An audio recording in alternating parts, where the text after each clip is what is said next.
Dobar dan i dobrodošli u Vijesti iz znanosti. Danas, 11.3. ćemo za vas predočiti neke najnovije objave u znanstvenim časopisima i neka najnovija istraživanja koja su jako zanimljiva. I idemo krenuti prvo iz svemira. Pronašli su jedan planet 640 svjetlosnih godina udaljen od Zemlje. Iz veliki je div, plinski div koji se zove WASP 76b, koji se vrti oko svoje zvijezde u samo 1,8 dana naših dana. I ti dani su brutalni jer na tom planetu temperatura prerasta 2400 stupnjeva Celzijus. Šta to znači? To znači da je to toliko vruće da željezo počne isparavati. Šta se desi po noći? Po noći kako padne temperatura, dešava se kondenzacija i pada željezna kiša. Tako da ako ste mislili da naša kiša zna biti jako teška i ide vam na živce kad pada, samo se zamislite da postoji planet gdje pada željezo. Idemo dalje u svemir. 2014. pa sve do 2016. provodili su na internacionalnoj svemirskoj postaji istraživanje i uzgajali su zelenu salatu. I gledali su kako će se moći uzgajati povrće u svemiru. Nakon što su završili to istraživanje, u NASA su pokušali reproducirati iste uvjete, ali ovaj puta na Zemlji. I došli su do zaključaka da je zelena salata jednake kvalitete, osim u mikrorazlikama u tragovima kao što su cink, željezo i tako dalje. Tako da to je jako dobar znak za buduće svemirske vrtove, ako ih tako možemo nazvati. I pošto se salata uzgaja samo 28 dana, to je bilo prvo povrće koje su probali, iako je svima nama ne najdraži obrok. Ali sljedeći test će upravo krenuti uskoro i pokušat će uzgajati paprike i paradajze.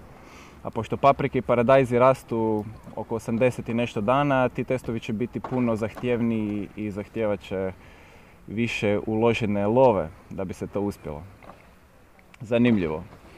Što se tiče naše Zemlje, prešli smo službeno 1,1% globalnog zatopljenja. Što to znači? Hajmo reći da globalnog zatopljenja u odnosu na preindustrijsko vrijeme. Znači 2019. godina je izmjerena preko 1,1 stupanj. Nije prvi put, već se jednom desilo 2016. ali je tada bio jako oštar El Niño, za kojeg se već zna da doprinosi globalnom zatopljenju i zagrijava. Tako da ova godina bez utjecaja El Niña je prvi put prerasla taj stupanj. Šume jako loše reagiraju na to, isto tako koraljni grebeni jako loše reagiraju na to, na primjer izumire koraljni greben u Karibima. Znači ako slučajno globalno zatopljenje dođe do 2 stupnja u odnosu na preindustrijsko vrijeme, to će biti kraj, zato što kako raste temperatura, tako se oceani sve više kisele. Ako dođe do 1,5 stupanj, tu se već smatra da je točka s koje nema povratka. Tako da evo, rekordna godina 2019. gdje su neke zemlje imale i po 2 stupnja zatopljenje u odnosu na preindustrijsko vrijeme, a to su bili Australija, Aljaska i sjeverna Rusija i jedan dio istočne Europe. Nije sve niti tako loše što se tiče globalnog zatopljenja. Na primjer, usred korone virusa, satelitske snimke pokazuju da Kina ima najmanju koncentraciju nitrogen dioksida, znači dušikovog dioksida u zraku. Kako su stale raditi dosta tvornica i manje se vozi i kamioni i auti. Znači ako pogledate satelitsku snimku, vidjet ćete na njoj da područje koje je bilo prije žuto, narančasto i crveno, koje predstavlja preko od 250 do 500 mikromola na metru kvadratnom, to je mjerna jedinica za čestice, da sada tih boja uopće nema. I u principu sav zrak iznad Kine se nalazi ispod 125 mikromola. Eto, nešto pozitivno je došlo i od koronavirusa, COVID-19. Još jedna pozitivna stvar što se tiče očuvanja našeg okoliša je to da mali otok koji se zove Niue, Niue, ne znam ni kako ga pročitati, proglasili su ga prvim otokom, cijelim otokom koji je dobio titulu Dark Sky Nation ili nacija tamnog neba, ako ćemo prevesti na hrvatski. Iako je postojalo do sad više od 130 područja u cijelom svijetu koja paze na emitiranje svjetla po noći, na kojima se može vidjeti noćno nebo i koji se brinu na takav način. Mislim da čak u Istri imamo jedno takvo mjesto. Niue je prvi otok koji ima 1600 ljudi, nema puno ljudi, ali eto po noći uopće nema i svjetla koja zagađuju. I ako ikad želite putovati negdje gdje ćete moći vidjeti sve zvijezde, to je otok Niue. Jer možda niti ne znate, ali veliki postotak današnje zemlje uopće više ne može vidjeti Milky Way ili mliječnu stazu zbog svjetlosnog zagađenja. Još jedne super vijesti koje pokazuju da ipak imamo neke probitke kao čovječanstvo je to da je druga osoba izliječena od HIV-a u svijetu. Već nakon 3 godine, to jest nakon 3 godine nema znaka HIV-a u svome tijelu. E sad, to se izliječilo slučajno, kao i kod prvog slučaja. Prvi slučaj se zvao berlinski pacijent, drugi slučaj se zove londonski pacijent. I taj londonski pacijent je zapravo osoba iz Venezuele koja je imala rak krvi. I u predsmrtnoj fazi su toj osobi dali terapiju matičnim stanicama. I ta terapija matičnim stanicama se pokazala da ne samo da je izliječila rak krvi, nego isto tako izliječila i HIV. U toj osobi dalje se još nalaze fosili HIV-a. Dakle, nije da je ta osoba skroz izbacila svaki trag HIV-a iz sebe, ali taj virus se više ne može reproducirati. I eto ga, možda smo na pomolu nekih novih otkrića. Dakle, nemojte misliti da to znači da je pronađen lijek za HIV, jer zaista nije, ali čim imamo prva 2 slučaja za koja su sada i nakon godina pokazani da je to stanje ostalo trajno, možemo se nadati nečem ljepšem. Nešto malo manje sretno za naše svima drage pčele. Dakle, svi znamo da pčele jako loše reagiraju na pesticide. I upravo su radili istraživanje da li ti pesticidi utječu i na pčele još dok su u razvoju unutar svog ekosustava. I to su radili sa određenim pesticidima koji se zovu neonikotinoidi. I ti pesticidi su davani jesti u hranu, dakle pčelama koje su se vraćale u svoju koloniju. Onda u toj koloniji bi se taj pesticid davao larvama, to je kroz hranu, kroz način na koji se hrane pčele, taj pesticid bi došao do larvi. I onda su radili mjerenja nakon 3 dana što bi se larva izlegla i nakon 15 dana. Isto tako su imali kontrolne grupe gdje su davali pesticid samo odraslim pčelama. Na isti način su radili mjerenja i imali su kontrolnu grupu kojoj uopće nije davan pesticid. Dakle, šta se pokazalo? Pokazalo se da radili su mikro CT, snimali su mozgove tih pčela i pokazalo se da te pčele koje su dobivale kao larve pesticid, da zaista dio mozga koji odlučuje gdje će naći hranu i na koji način će moći putovati u odnosu na miris nakon što izađu iz pčelinjaka, da je jako zaostao i da se nije razvio tako dobro.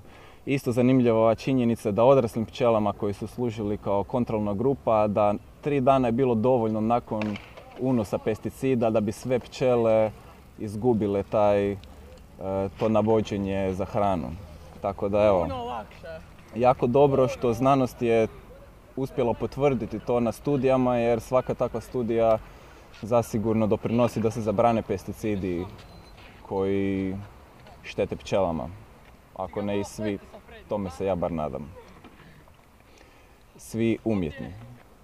E sad, za kraj zanimljive 2 vijesti iz životinja.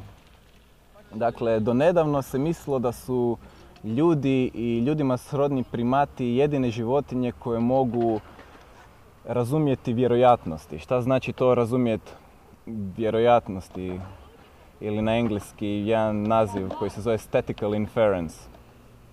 To znači da, na primjer, ako imate u ljevoj košari, to jest u ljevoj staklenci, imate hranu kojoj je crvene, kako su napravili za papigu? Stavili su 2 staklenke i stavili su hranu u bojama. I sad u jednu staklenku bi stavili da ima najviše, recimo, crvenih bombona, u drugu staklenku bi stavili da ima miks između crvenih i crnih, ali u većem odnosu crvenih. I u treću staklenku bi stavili da ima najviše crnih. I uglavnom, kada bi papiga, znači, kada bi se na slijepo uzelo, da papiga ne vidi koju si ti hranu uzeo, ali da zna iz koje si tegle uzeo, ona može prepoznati ako joj se više sviđa crvena i ako si uzeo 2 hrane i jedna je došla iz tegle koja je imala više crvenih, a druga je došla iz tegle koja je imala više crnih, da ona može prepoznati da je veća vjerojatnost da će ti u desnoj ruci, recimo, iz koje si uzeo onu hranu koju ona više voli, da je veća vjerojatnost da ćeš u toj ruci imati. I to se do sad, znači, pokazalo zanimljivo. Zašto? Zato što naši zajednički preci sa papigama su stari preko 312 milijuna godina.